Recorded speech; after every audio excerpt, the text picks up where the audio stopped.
오늘 함께 같이 나누실 말씀 창세기 16장 말씀입니다. 창세기 16장 말씀 1절부터 16절까지 저와 여러분이 한 절씩 교독하겠습니다. 아브라함의 아내 사레는 출산하지 못하였고 그에게 한 여종이 있으니 애굽 사람이요 이름은 하갈이라. 사레가 아브라함에게 이르되 여호와께서 내 출산을 허락하지 아니하셨으니 원하건대 내 여종에게 들어가라. 내가 뭐 그로 말미암아 자녀를 얻을까 하노라 하매 아브라함이 사레의 말을 들으니라. 아브라함의 아내 사레가 그 여종 애굽 사람 하갈을 데려다가 그 남편 아브라함에게 첩으로 준 때는 아브라함이 가나안 땅에 거주한 지 10년 후였더라. 아브라함이 하갈과 동침하였더니 하갈이 임신하매 그가 자기의 임신함을 알고 그의 여주인을 멸시한지라. 사레가 아브라함에게 이르되 내가 받는 모욕은 당신이 받아야 옳도다. 내가 나의 여종을 당신의 품에 두었거늘 그가 자기의 임신함을 알고 나를 멸시하니 당신과 나 사이에 여호와께서 판단하시기를 원하노라. 아브라함이 사라에게 이르되 당신의 여종은 당신의 수중에 있으니 당신의 눈에 좋을 대로 그에게 행하라 하매 사레가 하갈을 학대하였더니 하갈이 사레 앞에서 도망하였더라. 여호와의 사자가 광야의 샘물 곁 곧 술길 샘 곁에서 그를 만나 이르되 사레의 여종 하갈아 네가 어디서 왔으며 어디로 가느냐. 그가 이르되 나는 내 여주인 사레를 피하여 도망하나이다. 여호와의 사자가 그에게 이르되 내 주인에게로 돌아가서 그 수하에 복종하라. 여호와의 사자가 또 그에게 이르되 내가 내 씨를 크게 번성하여 그 수가 많아 셀 수 없게 하리라. 여호와의 사자가 또 그에게 이르되 내가 임신하였은즉 아들을 낳으리니 그 이름을 이스마엘이라 하라. 이는 여호와께서 내 고통을 들으셨음이니라. 그가 사람 중에 들나귀 밭이 되리니 그의 손이 모든 사람을 치겠고 모든 사람의 손이 그를 칠지며 그가 모든 형제와 대항해서 살리라 하니라.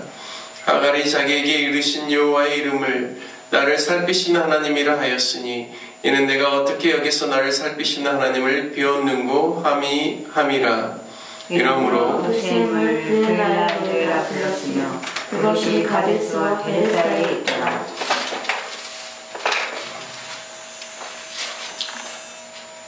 하갈이 아브라함의 아들을 낳음에 아브라함이 하갈이 낳은 그 아들을 이름하여 이스마엘이라 하였더라. 하갈이 아브라함에게 이스마엘을 낳았을 때 아브라함이 86세였더라. 아멘. 오늘 창세기 16장 말씀을 통해서 인간적인 방법의 오류라는 제목으로 말씀을 나누겠습니다. 창세기 16장 말씀은 아마도 아브라함의 인생의 역사 가운데서 가장 지우고 싶은 장일 거라는 그런 생각들을 해봅니다. 가장 자신의 인생의 치명적인 실수가 기록되어 있기 때문이죠. 하나님께서는 아브라함에게 자녀를 주시겠다라고 여러 번 말씀하셨습니다. 창세기 12장에 내가 너로 큰 민족을 이루게 하겠다 말씀하셨죠. 13장 16절에 보면 내가 네 자손이 땅의 티끌같이 갖게 하리니 사람이 땅의 티끌을 능히 셀 수 있을진데 네 자손도 세리라 말씀하셨습니다. 그리고 15장에서는 친히 아담을 밤에 별들을 보여주시면서 그 수를 셀 수 있나 보라 하시면서 네 자손이 이와 같을 것이다 말씀하셨습니다. 그리고 친히 네 몸에서 날 자라야 너의 후사가 되리라고까지 이야기해 주셨습니다. 하지만 아브라함은 오늘 말씀에 보면 여종 하갈을 통하여서 이스마엘이라는 그러한 아들을 낳게 되는, 그래서 불순종의 아들을 또 출산하게 되는 그러한 일들이 오늘 우리가 읽은 16장 말씀에 나와 있습니다. 하나님께서는 인간적인 방법, 세상적인 방법, 세속에 속해서 하는 방법이 아닌 하나님이 원하시는 방법, 정의와 정도를 통해서 이루어지는 하나님의 그러한 길을 따르기를 원하셨고 하나님의 때가 오기까지 기다리기를 하나님이 원하셨습니다. 그런데 아브라함은 가나안에 들어온 지 10년 정도 되었을 때 그의 아내 사라의 그 제안을 받아들입니다. 사라의 종 애굽 출신 하갈을 그 남편에게 첩으로 줄 테니 그를 통해서 자녀를 얻으라는 제안이지요. 당연히 아브라함은 아내 사라에게 인간적인 방법은 안 된다라고 말하고 그렇게 하지 말자라고 설득했어야 합니다. 그런데 아브라함이 그런 노력과 의지가 전혀 없이 그냥 수락하고 아내가 하자는 대로 합니다. 당시에 자녀가 없는 집에서는 길리운 자 중에서 지명할 때 그가 상속자가 될 수 있고, 또한 더 확실한 방법은 자신의 종을 통하여서 아이를 낳으면 그 아이는 주인의 아이로 입적할 수 있어서 그가 모든 상속자로서의 권리를 얻을 수 있는 그러한 제도가 있었습니다. 하나님이 원하시는 방법이 아닌 세상의 풍속에 또 세상의 법에 그와 같이 인정해 주는 것이죠. 하나님이 원하시는 방법이 아닙니다. 하나님께서는 일처제를 원하십니다. 하나님께서는 한 남자와 한 여자가 결혼해서 살기를 원하시지 한 사람이 여러 배우자와 함께 사는 것을 원치 않으십니다. 창세기 2장 말씀에 보면 아담의 갈빗대를 취하여 하나님께서 하와를 만드시고 둘이 하나가 되게 하셨습니다. 아무리 세상에서 취하는 방식이 사람들이 옳다라고 하고 설령 그 방법이 세상 법적으로 보장되었다라고 할지라도 하나님의 그 말씀에 부합하지 않으면 하나님의 사람들은 그 기준을 따르지 않아야 합니다. 결국 아브라함이 사라의 말대로 여종 하갈을 통해서 동침하고 임신하게 되는데요. 문제는 종이 자신의 임신함을 알고 그의 여주인 사라를 멸시했다라고 기록되어 있습니다.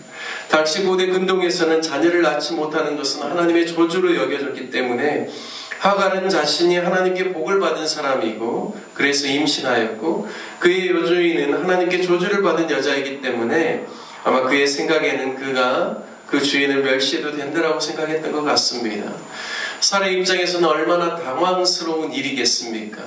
물론 자신이 인간적인 방법으로 잘못하였지만 자신의 기대는 종으로부터 무시당하고 멸시받는 것은 아마 꿈도 꾸지 않았을 것입니다.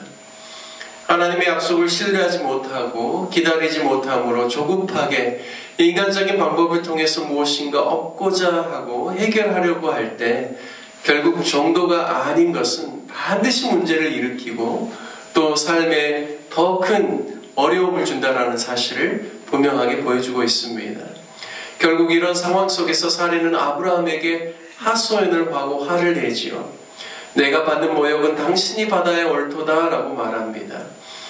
나의 여종을 당신의 품에 두었는데 당신이 어찌하였기에 여종이 나를 멸시하는가라는 의미이겠습니다. 당신과 나 사이를 여호와께서 판단하시기를 원한다라고 말합니다. 아브라함이 하나님의 지혜를 구하고 하나님의 뜻을 따라서 아내와 대화하고 설득하였다라면 아마 이러한 일들이 일어나지 않았겠지요. 인내심을 갖자고 제안을 했어야 합니다. 하지만 아브라함에게 있어서 그러한 그러한 노력 없이 그냥 먼 발치에서 그냥 아내가 하자는 대로만 했었는데 결국에는 아내가 자신을 탓하게 되는 것입니다. 아브라함도 6절 말씀에 보면 자신의 아내에게 당신의 여종이 당신 수중에 있으니 당신의 눈에 좋을 대로 그에게 행하라고 합니다. 아브라함이 적극적으로 둘의 관계 속에서 문제를 해결하려고 하고 질서를 잡아주려고 하는 그런 마음이 아니라 아내에게 다시 그 문제를 떠넘겨서 아내가 하고 싶은 대로 해서 해결하라고 하는 겁니다.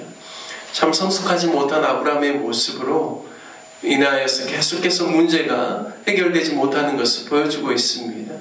결국 사라는 하갈을 학대하였고 하갈은 사라 앞에서 도망하였습니다. 이것이 6절까지의 내용이죠. 결국 하나님의 말씀을 신뢰하지 못하고 하나님의 말씀을 따라 행치 아니하는 인간적인 방법과 세상의 방법은 계속해서 인간을 죄 가운데 빠지게 하고 또 서로의 관계를 파괴시키고 끊임없이 서로에게 상처와 고통을 준다라는 사실을 오늘 우리에게 보여주고 있습니다. 그리고 문제 해결을 위하여 상황을 올바르게 보고 회개하고 잘못된 것을 바로 잡으려 하기보다는 계속해서 회피하는 그런 모습을 보여주고 있습니다. 하지만 이런 혼돈 가운데서 범죄로 인한 큰 상처와 아픔 가운데서 이들에게 손을 내미시는 분은 다름 아닌 하나님이십니다. 여주인 살해를 피하여 광야로 도망간 하갈에게 찾아가신 분이 여호와의 사자입니다. 여호와의 사자가 하갈에게 이야기하죠. 내가 어디서 왔으며 어디로 가느냐 묻습니다. 이 질문은 범죄한 인간에게 내가 어디에서 온 존재며 어디로 가야 하는 존재인지에 대한 우리의 근본적인 우리의 삶에 우리가 던져야 될 질문입니다. 우리의 근본을 묻고 그 근본을 찾으라는 우리의 존재적인 목적 질문이죠. 물론 하갈은 애굽 출신으로 아브라함의 기근을 피하기 위해서 애굽에 내려갔다가 12장 후반에 보면 다시 가나안으로 올라왔을 때 함께 종으로 같이 올라온 여인이라고 우리가 충분히 추측할 수 있습니다. 하지만 애굽을 떠나서 가나안에서 아브라함과 사레와 함께 살면서 그도 자연스럽게 하나님이란 존재를 알게 되었을 것입니다. 그리고 아브라함이 하나님의 뜻을 따라서 이곳까지 왔다라는 사실도 그는 알았을 것입니다. 비록 하갈이 애굽 사람이지만 그에게 있어서도 하나님께 은총을 입어 아브라함의 집에 있는 자요, 또 믿음으로 살다가 하나님께 가야 할 인생이고 하나님의 구원의 역사를 위해 그도 아브라함에게 속하여서 그 뜻을 이루는 일 가운데 쓰임받아야 하는 인생이라는 사실을 그도 깨달아야만 했습니다. 하나님께서는 사레에게 내가 어디에서 왔으며 어디로 가느냐라고 질문하죠. 사레 여종 하갈이 그 질문 앞에 내가 사레 내 여주인을 피하여 도망하였다라고 말합니다. 하지만 9절 말씀에 보면 여호와의 사자는 내 주인에게로 돌아가서 그 수하에 복종하라 라고 말씀합니다. 결국 질서를 잡아주시고 문제를 해결해 주시는 분은 하나님이십니다. 우리 인생의 문제, 때로는 우리의 죄악과 실수와 실패로 인해서 우리 인생의 혼란과 소용돌이 가운데 있을 때 그 문제를 풀고 나올 수 있는 그 길은 오직 하나님을 만나는 거기에서부터 시작된다는 사실을 우리에게 가르쳐주고 있습니다. 비록 하갈의 약속의 자손이 아닌 불순종과 인간적인 방법으로 나온 그러한 자손이기는 하지만 하나님께서 그 하갈을 통해서 태어난 이스마엘에게 있어서도 그가 번성하여 셀 수 없는 자손이 되게끔 해주시겠다라고 약속해 주십니다. 그리고 여호와께서 내 고통을 들었다라는 의미로 이스마엘이라는 이름으로 그 아들의 이름을 짓게 합니다. 결국 하갈의 마음을 안돈시키고 그가 비록 실수하였고 실패하였으나 그의 마음을 또 위로하여 주시고 또 하나님께서 그에게 은혜와 긍휼을 베푸셨다라는 사실을 오늘 말씀을 통하여서 기억해야 할 것입니다.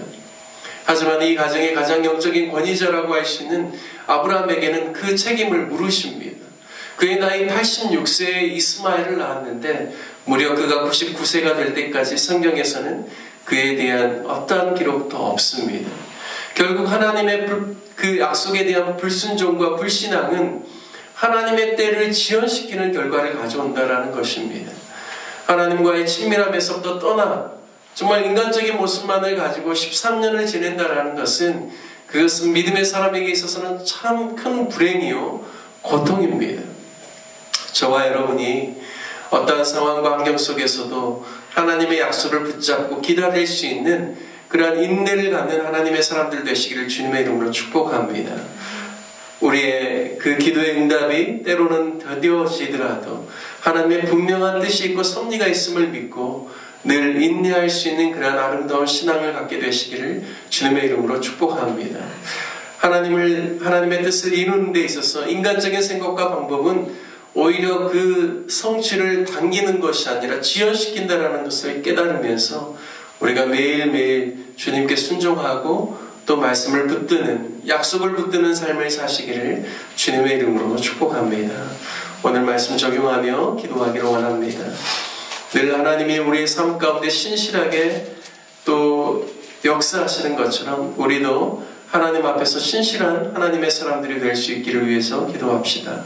세속에 물들지 아니하고 인간적인 방법과 생각으로 우리의 일들을 경영하지 않고 항상 충성된 마음과 신실한 마음으로 주님을 따라갈 수 있게 해달라고 기도합시다. 그리고 오늘 로뎀나무교회를 위해서 기도할 때 특별히 우리 교회 주변에 있는 많은 주민들에게 또 우리 교회를 통해서 복음이 증거되고 또 소외된 주민들, 또 외국인들이 우리 교회에 연결될 수 있도록, 그래서 저들이 온전히 하나님의 사람으로 세워지고 또 이 지역사회에 있는 많은 사람들이 구원의 방주인 교회에 나와서 함께 주님을 예비하고 주님의 구원의 은총을 입는 귀한 역사가 있기를 위해서 우리 주변 지역에 전도가 활발하게 이루어질 수 있기를 위해서 기도해 주시길 바랍니다. 몸이 연약한 환우들을 위해서 기도해 주시고, 또 우리가 협력하는 선교사님들을 위해서 기도해 주시고, 또 목포시 모구마와 또 대한민국 위정자들을 위해서 함께 기도하도록 하겠습니다. 함께 기도하겠습니다.